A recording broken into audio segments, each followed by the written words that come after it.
Bab 61. Melihat Renata pingsan, mereka pun segera membawa Renata ke rumah sakit. Ibu yang mendengar kabar tersebut pun segera menyusul ke rumah sakit. "Sasi, bagaimana keadaan Renata?" tanya Ibu Rini. Setibanya di rumah sakit, masih di tangan ibu. Dengan berurai air mata Sasi memeluk ibunya. "Sebenarnya apa yang terjadi, Nak?" Ibu mentap Sasi penuh tanda tanya. Karena sebelumnya mereka tidak pergi bersama, Sasi hanya menggeleng pelan. "Maafkan aku, Bu. Ini semua salahku. Ini semua salahku," jawabnya terbata. Tidak dapat menjelaskan apa yang terjadi. Sasi hanya dapat merutuki dirinya sendiri. "Tenanglah, Nak." Ibu Rini kembali memeluk Sasi, mengusap bahunya. Sedangkan Setia dan Ibu Dewi yang juga ada di sana, hanya diam mematung tanpa menjelaskan apapun. "Permisi, pasien sudah siuman," ujar seorang perawat keluar dari ruang IGD.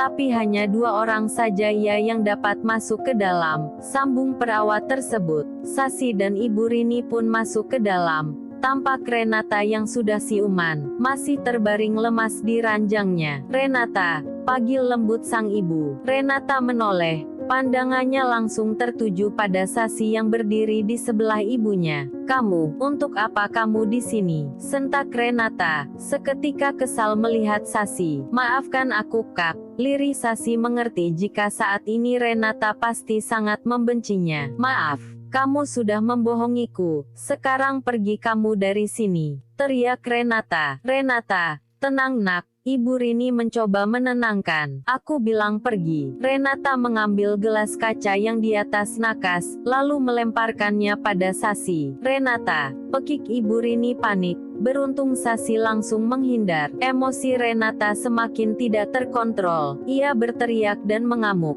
membuat seorang dokter dan perawat bergegas masuk ke ruangan, dan terpaksa menyuntikkan obat penenang padanya. Renata pun tidak sadarkan diri. "Kamu?" Sasi menatap pria yang memakai jas putih itu. Wajah sang dokter tidak asing untuknya. "Kamu masih mengenalku? Aku Daniel, teman satu kampus Renata, dan sekarang aku bertugas sebagai dokter psikiater di sini," jelas pria tersebut. Sasi mengenalnya, dan masih ingat jika pria itu memang teman satu kampus Renata. "Biarkan dia istirahat dulu," ujar Daniel. Sasi dan ibunya pun keluar dari ruangan tersebut. Namun ia sudah tidak melihat Setia dan Ibu Dewi di sana. Kekesalan Sasi semakin bertambah. Tidak mengerti mengapa mereka gitu tidak peduli dengan keadaan Renata. "Sini, Nak." Ibu Rini menuntun Sasi duduk di kursi panjang. "Sekarang katakan pada ibu, apa yang sebenarnya terjadi?"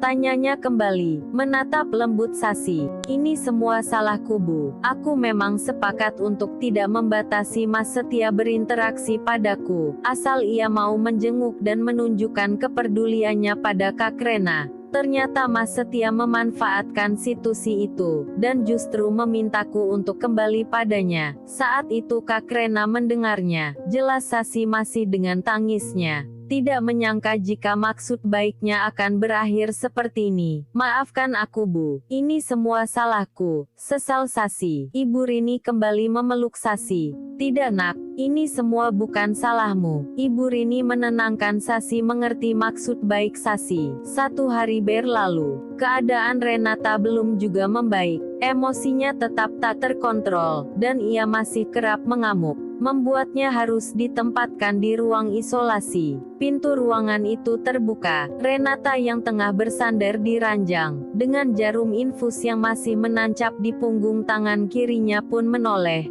Tampak seorang pria berjalan perlahan ke arahnya. "Bagaimana keadaanmu?" Daniel menyeret kursi, duduk di sisi ranjang. Renata memalingkan wajahnya tanpa mengatakan apapun. "Kamu tidak mengenaliku." Daniel tetap mengajak berkomunikasi, walau Renata tidak sama sekali menatapnya. Daniel yakin dalam kondisi seperti ini Renata pasti tidak mengenalinya. "Aku teman kampusmu. Kamu tidak ingat?" Daniel tetap mengajak bicara, walau tatapan Renata tetap kosong tak menghiraukannya. Kamu tahu, aku pikir kamu wanita tercantik di kampus, sambung Daniel. Seraya tersenyum tipis, ia pun tak memungkiri jika sejak dulu ia memang mengagumi Renata. Sekarang makanlah. Daniel mengambil sarapan di atas, menyodorkan sesuap nasi pada Renata. Namun Renata justru menepisnya. Sementara di luar ruangan tersebut,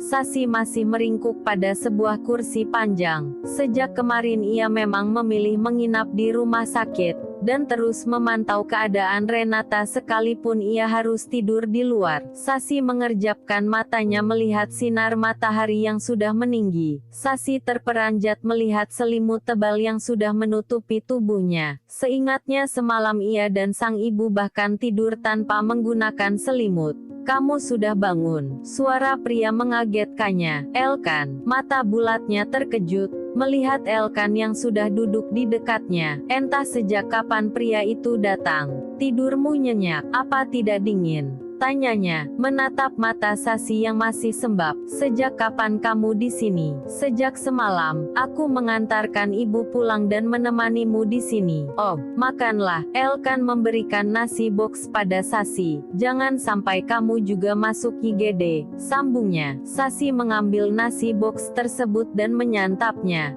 Tak lama Sasi menghentikan sarapannya. Ia berjalan ke arah ruang rawat Renata, mengintip dari balik jendela kaca.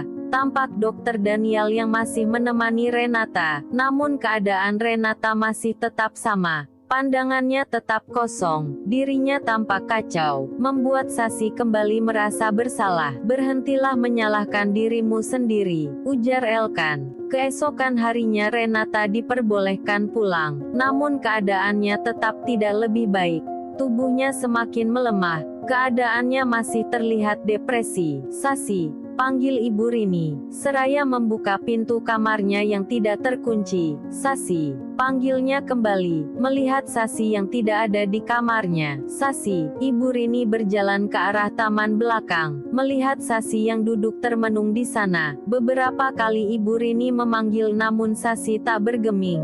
Pandangan kosongnya tetap lurus ke depan. Sasi, nak, ibu. Sasi tersentak dari lamunannya. Sasi, kenapa kamu, nak? Menatap sendu Sasi, menatap bola mata jernih sang putri yang sudah berkaca-kaca. Apa yang harus aku lakukan, Bu? Ujarnya terbata. Perasaan bersalah terus menghantuinya. Melihat keadaan Renata yang tak kunjung membaik, Ibu Rini memeluk Sasi. Kamu tidak perlu melakukan apa-apa, nak. Kita hanya perlu berdoa, agar keadaan Renata cepat membaik. Berhenti menyalahkan dirimu sendiri, nak, ujar sang ibu. Sangat takut jika mental Sasi juga akan terganggu. Kenapa tidak dimakan? Tegur Ibu Dewi, melihat Setia yang hanya menatap sarapannya. Suara itu membuyarkan lamunannya. Aku harus menjenguk Renata, ujar Setia. Tidak dipungkiri jika dirinya pun dihantui perasaan bersalah atas apa yang terjadi pada Renata. Tidak, kamu tidak boleh menjenguknya. Tapi mah, apa kamu disalahkan atas semua ini? Setia, lebih baik kamu jauhi kedua putri Ibu Rini itu. Mereka hanya terus membuat masalah untuk hidupmu. Bukalah lembaran baru dengan wanita lain. Mah, sentak Setia tidak mengerti mengapa sang ibu sekarang justru tidak lagi menunjukkan rasa pedulinya. Sasi sedang mengandung anakku, dan Reanta sedang butuh kepedulianku. Cukup Setia, sela Ibu Dewi. Mama sudah cukup muak dengan masalahmu pada dua wanita itu. Dengarkan perkataan Mama, menjauhlah dari mereka, mulai hidupmu yang baru.